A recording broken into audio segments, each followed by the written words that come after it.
जनहित न्यूज महाराष्ट्र चॅनलला सबस्क्राईब करा आणि रोज पहा आपल्या शहरातील बातम्या। वडार समाजाच्या विविध प्रलंबित मागण्यांसाठी राज्यभरात वीर वडार एकता फाउंडेशनच्या वतीने महाराष्ट्र दौरा काढण्यात आलाय। याच पार्श्वभूमीवर नुकताच अहिल्यानगर येथील अर्चना हॉलमध्ये दिनांक 23 ऑगस्ट 2026 रोजी फाउंडेशनचा दौरा अत्यंत उत्साहात पार पडला। या दौऱ्याला समाज बांधवांचा उत्स्फूर्त प्रतिसाद मिळाला। अहिल्यानगर येथील कार्यक्रमानंतर फाउंडेशनचे संस्थापक अध्यक्ष विजय गोरे यांनी वांबोरी गावाला भेट दिली। यावेळी वांबोरी येथील सर्व समाज बांधवांनी एकत्र येऊन संस्थापक अध्यक्ष विजय गोरे यांचा सत्कार केला। या दौऱ्यादरम्यान समाजहिताच्या विविध विषयांवर चर्चा झाली।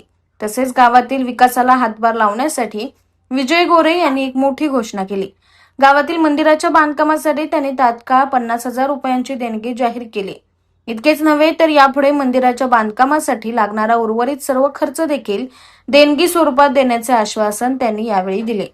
त्यांच्या या सामाजिक आणि धार्मिक कार्याबद्दल संपूर्ण वांबोरी परिसरातून त्यांचे कौतुक होत आहे। या दौऱ्यामुळे वडार समाजात एकजूट निर्माण होत असून समाजाच्या प्रश्नांना वाचा फुटत असल्याचे मनोगत उपस्थितांनी व्यक्त केलंय।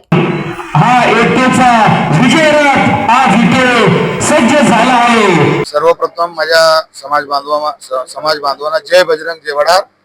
या अहिल्यानगर ऐतिहासिक नगरामध्ये माझ्या वडार बांधवांनी माझं स्वागत केलं, त्याचं खूप खूप मनापासून अभिनंदन। आमची ही फक्त धावती भेट होती, पण ह्या नगरवासियांनी एक छोटीशी कॉर्नर सभा या ठिकाणी घेतली, त्यांचं मनापासून खूप खूप धन्यवाद।